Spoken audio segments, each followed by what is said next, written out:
Good evening. Mustafa, I want you to sit right over here. Sit right over here, Mustafa. Because I know as I do this material here, once you do it 3 times, it's yours, you know? So I want you to be close to me. I want you to look at someone on your right and left, shake their hands and say, I'm doing better than good and better than most. Let's do that right quick, please.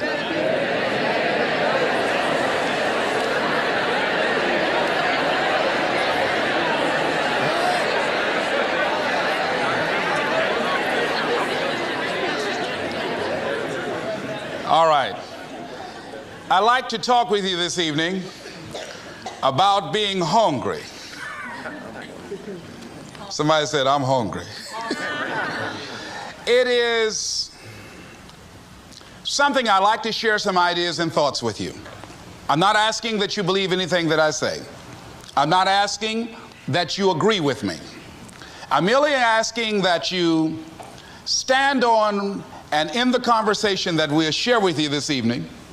And if there's something that I say that can fit and work for you, I say use it. If not, discard it and let it be. Is that all right? Yeah. Say, that's fair enough. Very good. All right. One of the things I have realized, and many of us have, that if you want something out of life, if you want to change yourself, if you want to acquire something, if there's some goal that you want to reach, that is really not easy as some people will make us feel. That living your dream, changing your behaviors, overcoming negative habits, it's challenging. It's hard. That living alone is just very difficult. And once we begin to come to grips with the fact that living is difficult, life is very challenging. I heard a song once by a guy named Dimples called, If It Ain't One Thing, It's Another. I say to you, if it ain't one thing, it's 12 others. Always something. You will never, ever have a problem-free moment in life. Somebody said, and I like this, that you either in a problem or just left one or headed toward one. Anybody found that to be so? Raise your hand if you know what I'm talking about. I mean, there's always something. So how do we begin to nurture that hunger? What are the characteristics or the qualities of people that are hungry? What will it take for me to get some of the things that I want? And being hungry for those things. Number one, you've got to work on yourself. It's very important that you engage in an ongoing process to develop you. Spend more time on yourself than what you've been spending. It's very important. You owe that to yourself. I was reading a book by Og Mandino called The University of Success. Read one line, gave me a chill. I didn't have to read anything else in the book. He said, many of us never realize our greatness because we become sidetracked by secondary activity. We spread ourselves too thin, don't know how to say no. And we find ourselves doing all kinds of things and never ever have time to do those things that we need to do to work on ourselves. And then there goes a second, there goes another second, there goes another second, and we can't stop and hold time. And before you know it, you wake up one day and you're behind on your dreams and your bills.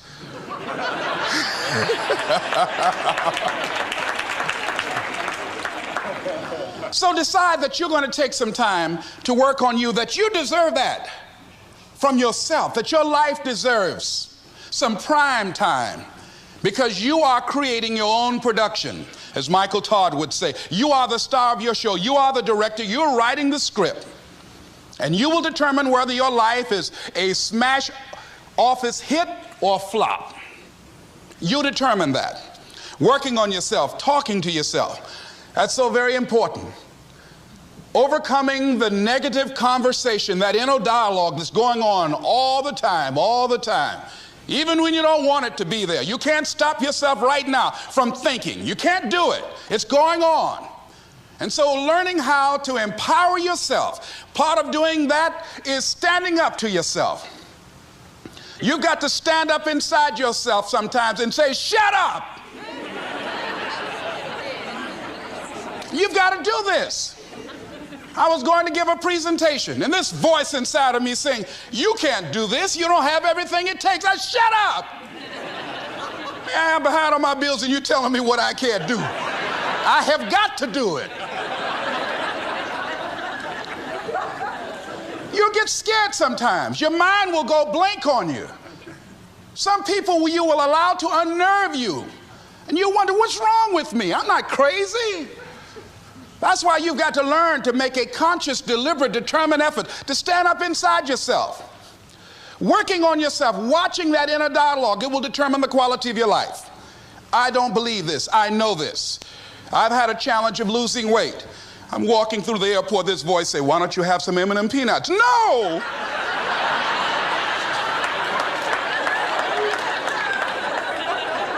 Well, just one. Then after you eat that, you might as well have a Snicker now, you sucker. I mean, it's challenging. My mother fixed a kind of sweet potato pie you can't eat with your shoes on.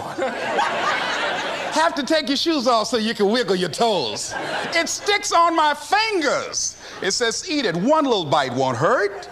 That voice, constantly. Little demons from Colonel Sanders driving my car in there. I had to say, no. I'll diet tomorrow. I saw a skinny man get hit by a truck. Had he had a little bit more weight, he might have lived, you know. Some of you know what I'm talking about. Raise your hand if you know that. That voice is awesome. So you have got to stand up to that voice. When you're working on something you want to achieve, you have got to stand up to that voice. You've got to sell yourself every day on your abilities, on what you're doing, on the goal that you want to reach. You've got to sell yourself every day, according to your level of belief. It will manifest itself in what you're doing. Whatever we have right now, whatever we're demonstrating in our lives, is a result of what we believe subconsciously that we deserve. And part of increasing that belief level is that you have got to convince yourself every day. You've got to sell yourself. I do a lot of training for many corporations, and I conduct sales seminars, and I've heard all kind of guys doing techniques and training people techniques of how to close sales and how to work with and begin to control the sale and how to ask for the close. Let me share something with you. You can learn all the techniques in the world. If you don't believe in yourself, it won't happen for you. I learned all of it. So that's why I do a training called Focus on the Seller. You've got to focus on you. And as you convince you, as you sell yourself every day, you will begin to see a difference in the things that you're doing. Selling yourself on your ability to perform a job, to achieve a certain objective. Telling yourself every day, here I go again. And I got what it takes. This is my day. And nothing out here is going to stop me. And when you go out there, life say, come over here. Say it again. Well, I'll be back tomorrow. That brings me to the next thing. It takes courage to act. Part of being hungry when you've been defeated, it takes courage to start over again. I used to do door-to-door sales, and I was working with another friend of mine, and door-to-door sales, I mean, it's punishing. It's cruel and unusual punishment. And I was a little boy knocking on the door. Hello, would you like to buy a nice working television set? No money down? No! Bam! They slammed the door in your face. And the friend of mine that was working with me, they slammed the door in his face, and I looked back, and he was going to the car. He said, I can't do this. And he sat down in the car, and he said, you go ahead, I'll be here when you get back. Now, he had a mother and father to take care of him. My mother was ill. I am adopted. I was hungry. I had to go on. I learned something about myself. That when you step into your fears, somebody said, it was Winston Churchill, he said that courage is going from failure to failure without losing enthusiasm. When you step into your fears and continue to push yourself to go on, something happens for you. It will enable you to transcend yourself. I went to the next store. You like to buy a nice working television? No! Bam! Went to the next one. No! Bam! After a while, I no longer took it personal.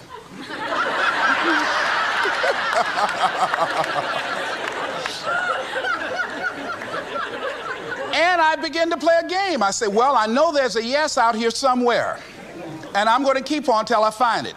And I'm not going home until I do. And I continued to knock on doors. And then somebody eventually would say yes. And I said, are you sure? And I would go in there and I would get the sale. When you have something you want to do, if you don't develop the courage to do that which has been given you to do, and you spend a lot of time going around trying to convince other people or trying to get their approval, what will happen is that you will lose your nerve. And other people will convince you that what you're doing doesn't have any value, and you'll give up on your dream. It's an interesting thing about life, I've also found, that if you don't have the courage to act, sometimes and particularly if you have something special to do, life will move on you. If it were not for life, I would still be a disc jockey. I didn't just leave voluntarily to go to the state legislature. I was fired. I was working on a job, and I came home one day. I was married at the time, and I told my former wife, I said, that guy Bert I work for is stupid. She said, if he's so stupid, why does he sign you a paycheck? Now, you see why I divorced her, right? I couldn't stand her. That night, I could not sleep well. Here was a guy that was controlling my life. I was going through all kinds of changes because this man controlled my paycheck. And it was Carlyle who said, truth crushed to earth shall rise again. Winston Churchill said, the truth is incontrovertible. Malice may attack it, ignorance may deride it, but at the end there it is. And we know scripture that says, ye shall know the truth, and the truth shall set you free. And the truth that I had to come to grips with, that I wasn't in charge of my destiny. The truth was that I wasn't giving all that I had. The truth was that there are some things that I wanted to do, but I didn't have the courage to act on those things. And the truth was that Bert Childs was a blessing to me. He made life so miserable for me, I had to start looking at my life differently. I started going to work earlier. I started being the last one to leave there. I started working harder than anybody else. The other guys could not. Why would you work so hard, Les? I said, I'm not working for them. I have been cheating, Bert, I thought. I've been cheating myself and my family. Wherever you are, whatever you're doing, do it with everything that you have. Develop the habit of giving more than what you're paid for. Develop the habit of setting standards that others will be measured by. Someone said, do not go where the path may lead, but go where there's no path and leave a trail. All right? It is easy to be negative today. It is easy to have low morale today. I was at a corporation and they're going through downsizing and going to lay off some 1,500 people over the next few weeks. It's very depressing there. And those people that stay there 9 times out of 10, they're just going to do just enough to keep from getting fired. Anybody can do that. But if you can begin to harness yourself and say that where I am, I'm going to do the best I can with what I got, because that is an expression of who I am. If you get into the habit of just being mediocre, it will become a part of your consciousness. If you get in the habit of giving less than what you have it within you to give, it will begin to reflect itself in your personality. It will begin to damage you psychologically. And you don't want to be a part of that kind of self-destructive behavior. And so you want to set some high standards for yourself. The next thing, part of what feeds that hunger, you've got to develop a sense of urgency. Aurelia said, stop living your life like you have 1,000 years to live. In life, you're either here today and you're gone today. If there's something that you want to do and you can't do it all at one time, do just a little bit of it. I like what Robert Schuller says. He said, by the yard it's hard, but inch by inch, anything is a cinch. Do just a little bit of it. A friend of mine, Bobby Kerr, used to be a roommate. Bobby wanted to go into the area of public relations. He loved working with the public. Young lady he wanted to marry named Clarice. Bobby was a great procrastinator. Pretty soon the job where Bobby worked, they transferred him to another location. He went out to celebrate with the people on that new job site. And Bobby suffered a massive heart attack and died. Bobby didn't drink and didn't smoke, was under 40, and he died. Ask your question, how much time do you have left? How much time do you have left? When you start thinking about that, we don't know. We don't know. Bobby took all the greatness and all of the talent and all of his abilities to his grave with him. One of the things he could have put in parentheses under his name, he didn't use all his stuff. And most of us do that. Most of us don't use the stuff that we have brought into the universe. And we want to make a conscious, deliberate, determined effort to start living life with a sense of urgency and using what we've got. Using ourselves up, sharing what we brought into the universe to share. Because if we don't, nobody else will. Stop wasting valuable time, knowing that if we begin to live our lives as if each day were our last, our lives will take on a whole new meaning. It take on a whole new expression, valuing each moment that we are blessed with. The next thing that begins to nurture that hunger, honor yourself as your word. Don't give your word out lightly. When you throw your word out there and you don't honor it, it makes a statement about you. If you decide to maintain a sense of integrity with yourself, that if I speak it, I'm going to live it. It's who I am. And I'm going to be very cautious in how I give my word to others, and most of all with the commitments that I make to myself, because I want my life to reflect my words and honoring who I am and what I express. Another challenging area in terms of nurturing and developing that hunger in yourself is learning the art of becoming single-minded. Learning how to concentrate. Learning how to focus in. And you'll be surprised at the things that you're able to do. When you learn how to block things out, when you learn how to keep thine eyes single, you'll be surprised at the ideas that will come to you, of the people that you'll be able to attract, of the opportunities that you'll be able to see. You'll begin to see things that have been standing there looking you in the face, say, I can't believe this has been here all this time. Here's a habit that I do. Maybe it might be of some value to you. I get up in the morning and I start writing what great ideas that I can think of today that can improve me and that will enable me to reach my goal. And I just let my mind flow. Sometimes I write 15, 20 ideas. Some days it's more difficult than others. One idea can change your life. One idea can turn your life around.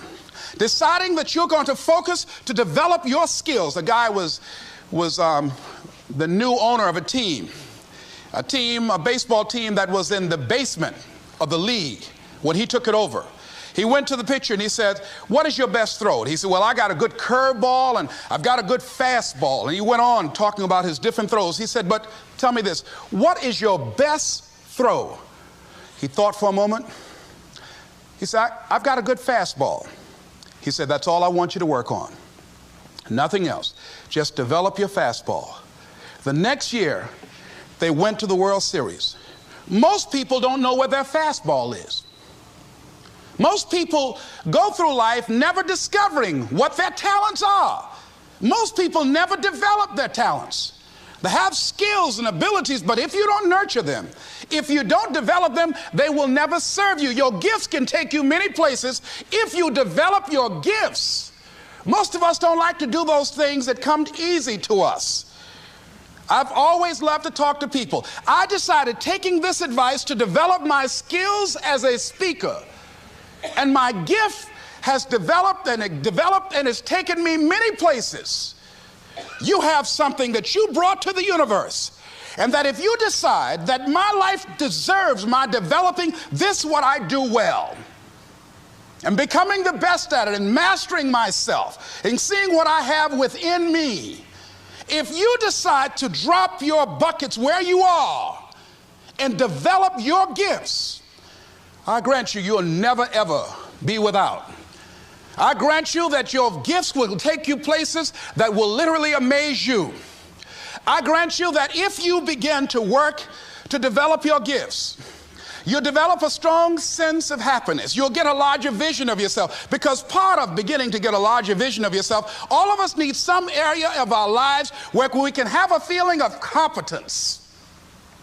That people know when they think about this area, that's something you do. That you eat and sleep that, and that you do that, and people know it, and you know it, and you know that you know this. If you don't know anything else, you know this. Can you tell I know what I'm doing? Oh, hello. You know this. So you've got to work on it.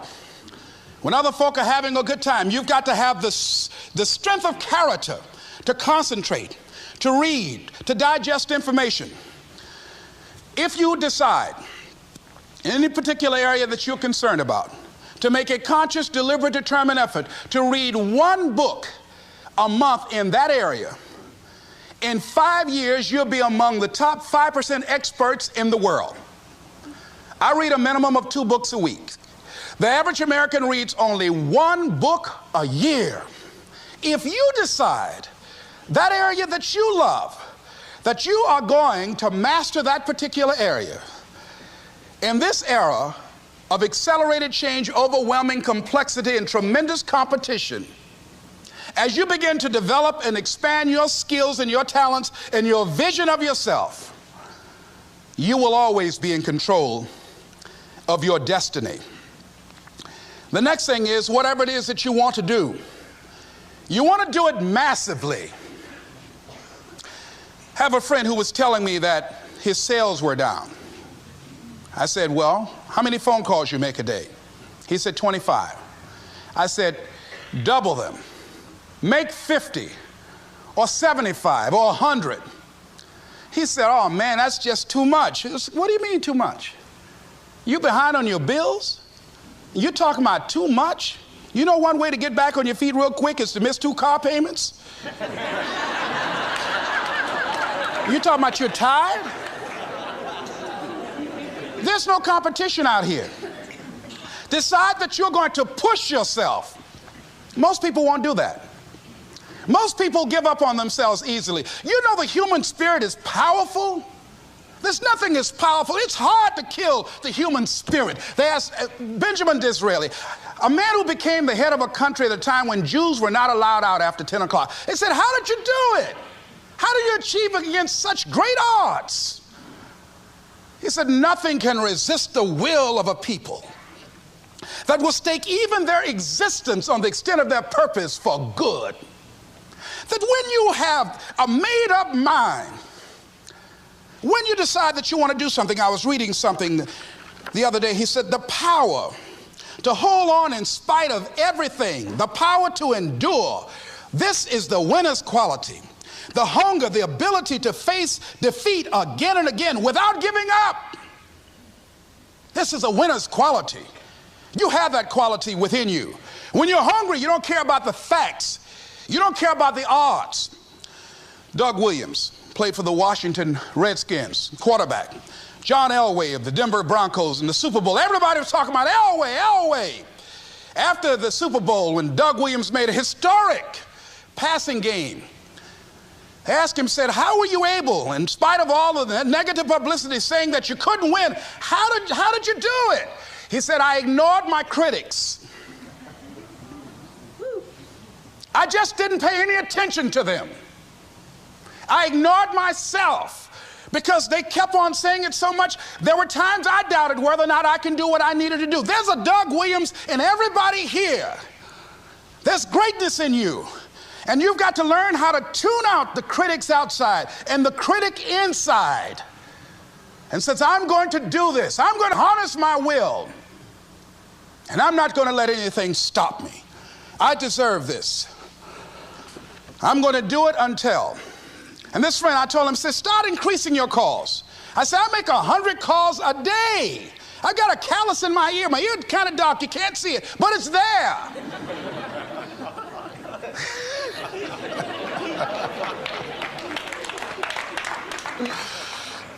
His sales have increased. He's working harder now. The other thing is that if you want something, you have got to be relentless. You've got to learn how to become resourceful. You've got to learn how to become creative. When crises strike in your life, and in the Chinese language, crises mean danger, but it also means opportunity. And this is an opportunity for you to grow. And you've got to be so relentless, regardless of what comes down the pike, that you're always looking for a way to get over, always looking for a way that you can break through, always looking for a way that you can win, always looking for a way that you can strike a telling blow. And pretty soon, I think there's some people watching us in the universe that say, wait, let's call a meeting over here. You know that guy Mustafa? Look at him down there. He won't stop. Just that fool don't know he can't get over. Look here. Why don't we do this? Let him go and let's mess with somebody else. Just let him go on through.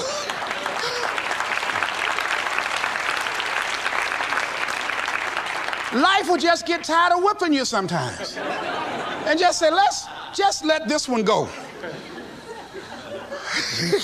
I believe this. Now, no one has told me this, but I just kept on kicking.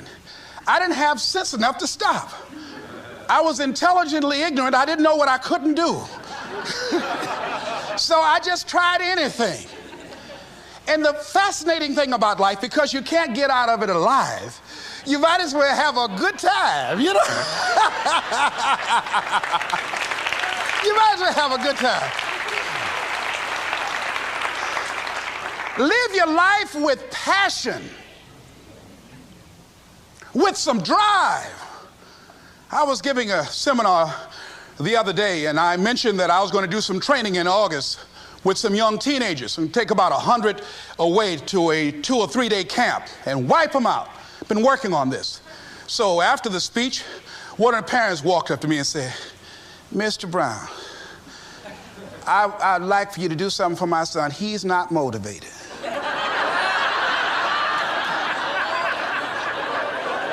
I said, I wonder why.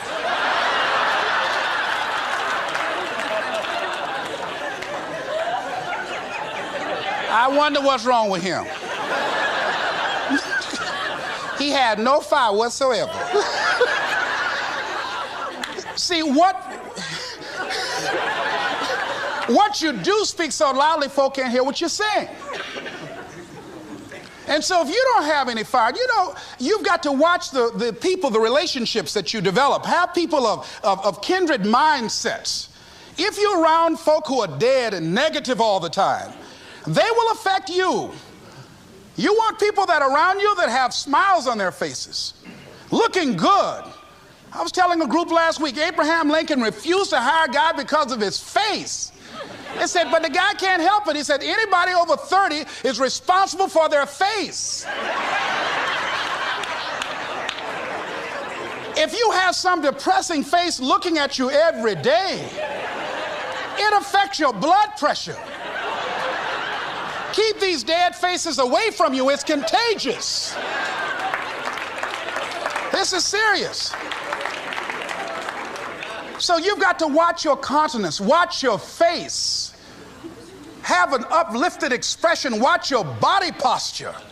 All of these things affect you psychically. You got to be the kind of person that you are fearless. Fearless. Folk leave fearless people alone. There's some people walk through a neighborhood and every dog in the neighborhood would bark at them.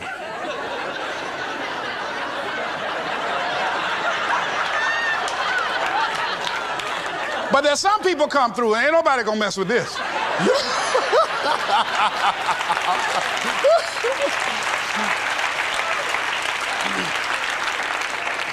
You are unstoppable. And because you are unstoppable, because you've got power that you haven't even begun to use yet, you owe it to yourself to release your brakes. How many of you have had the experience of pulling out of your driveway and you mashed on the accelerator and the car was just going, it couldn't move, and you mashed harder and it couldn't move, and then you discovered you had your emergency brakes on. And then you release those emergency brakes and it goes, choo! Have you ever had that experience before? Most of us go through life with our brakes on, holding back, not giving all that we have, not sharing all of ourselves. Most of us go to our graves still holding on rather than releasing it. What are some of those things that keep us from releasing it? Because of past experiences, past defeats, past pain. We look back, well, it didn't work out then. It probably won't work out now. Many people get confused their performances with who they are. I was reading Pat Riley, the coach of the Los Angeles Lakers.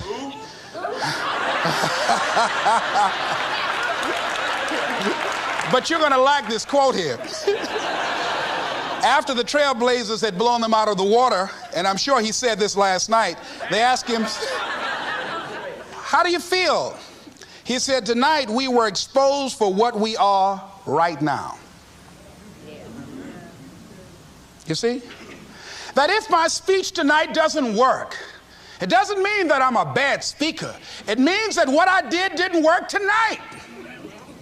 And I've got to separate what I do from who I am. And I've got another shot. See, the last chapter to your life has not been written yet, and it doesn't matter about what happened yesterday. It doesn't matter about the things that you've done that you feel guilty about. If you wouldn't do it today, you're convicting an innocent person. You've been reborn to a new state of consciousness. And as they say, if we knew better, we would do better. And so we begin to decide, I'm not going to be denied. I remember, and I was telling someone, and they asked me, would you repeat that again? I was interested in going into broadcasting. I'm adopted. And that was my key out. I wanted to make my mama proud of me. I was very much appreciative of what she's done for my brother and sister and I. And that was my way out. And I went over to a radio station, asked a guy and told him that I was interested in broadcasting. He looked at me in my straw hat and my overalls. He said, you have any broadcasting background? I said, no, sir, I don't. What do you do? I cut grass. Young ladies asked me what kind of work I do, and I was working on a garbage truck. I say, well, I'm a sanitary technician. He said, we don't have any job for you. I decided that was something I was going to do. I decided I'm unstoppable.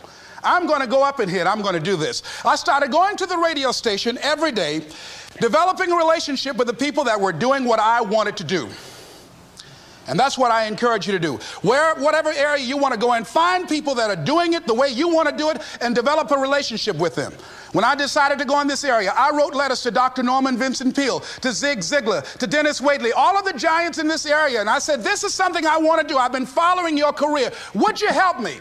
Dr. Norman Vincent Peale answered my letter, did an article on me, wrote about me in the most recent book that he issued, and done many broadcasts about me.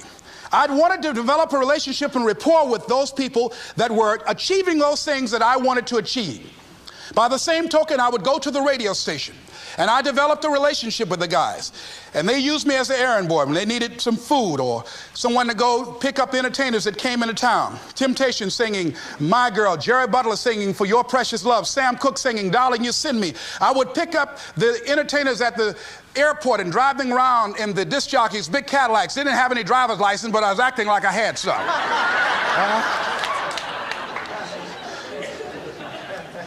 Every day I used to go home and work on my communication skills, developing myself. It was Whitney Young. He said, it's better to be prepared for an opportunity and not have one than to have an opportunity and not be prepared. Start working and developing yourself now and prepare yourself for what it is that you want, because you expect to get it. And when the disc jockeys were in the control room, I would go in and watch them and develop a trust level, and they would let me stay, and I would watch and observe them working the controls. When you want something out of life, don't worry about how you're going to get it. How is none of your business. The most difficult thing it is to hold the vision. It's to hold the vision. So there I was at the radio station. A guy was on the air and he started to drink by the name of Rock. I was outside the window looking at him and watching. Hungry and ready, saying, drink, Rock, drink. Pretty soon the phone rang. It was the general manager. I said, hello? He said, Les, this is Mr. Klein. I said, I know. He said, Rock can't finish his program. He's slurring his words. I said, I know. Can you work the controls until one of the other disc jockeys come in? Would you call them? I said, yes, sir. I hung the phone up. I said, now he must be thinking I'm crazy. I called my mama and my girlfriend Cassandra. I said, y'all come out on the front porch and turn up the radio. I'm about to come on the air.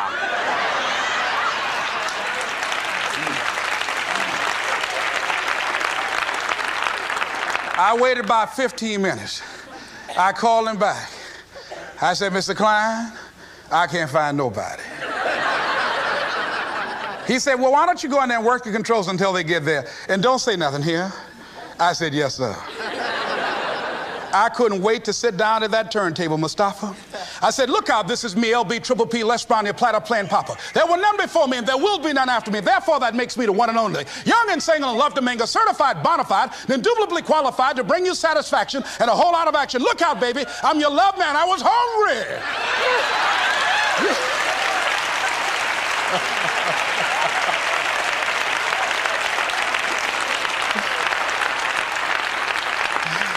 Shake somebody's hand on your right and left and say, you've got to be hungry.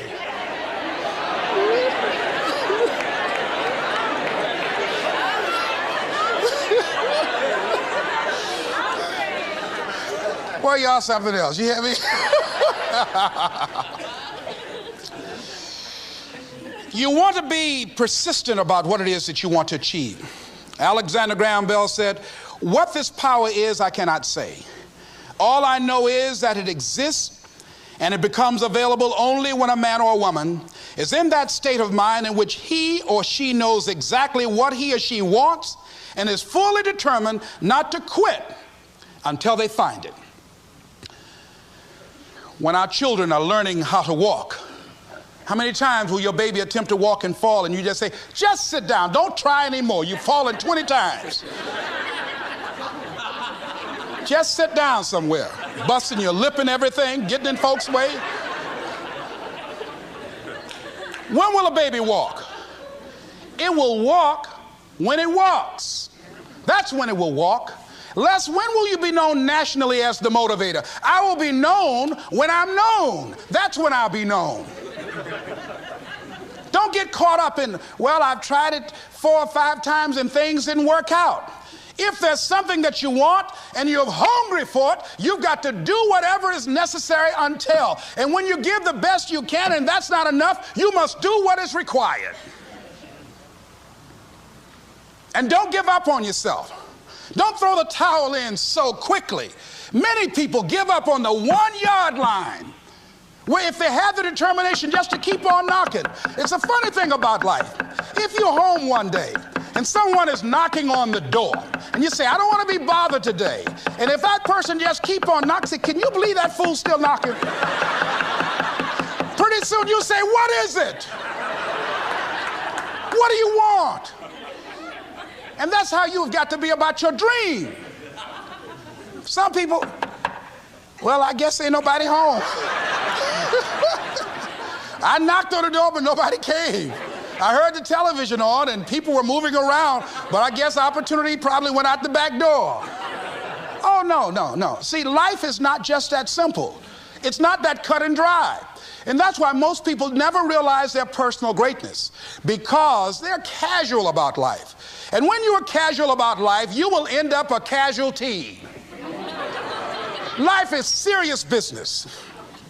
So I encourage you to be persistent, to not decide that, well, I've done the best I can. I guess I just can't have it. Don't make that decision. Many of us make premature decisions about ourselves. Calvin Coolidge said something, a man who was a president that was not known for his eloquence or making any historical decisions, but something he wrote about persistence. And he says, press on. Nothing can take the place of persistence. Talent will not. The world is full of unsuccessful people with talent. Genius will not. Unrewarded genius is almost a proverb. Education alone will not. The world is full of educated derelicts. Persistence and determination alone are omnipotent. There's a person that is the embodiment of persistence and determination. A person who decided that some time ago that I'm not going to take anything to my grave with me. I'm going to use myself up, and I'm going to give and give and give until my last breath. This summer, I'm going to be working for her and with her, doing training, teaching young people techniques and strategies on how to manifest their personal greatness, teaching them techniques and strategies that will change them at the subconscious level, changing their value systems, and let them see the major role they can play in society. Let's give Mrs. Rosa Parks a round of applause, if you please.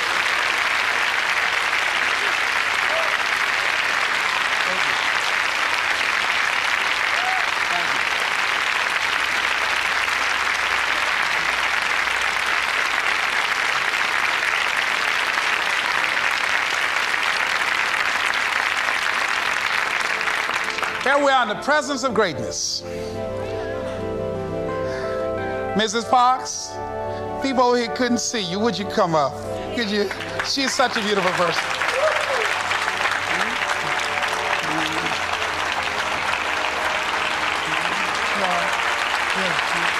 Beautiful person.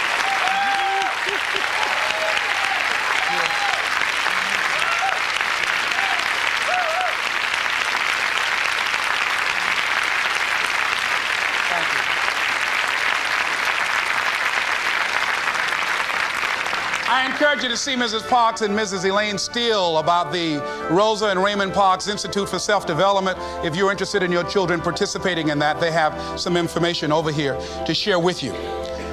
It is just fascinating and just a blessing to have this woman when a lot of folk who are giving up.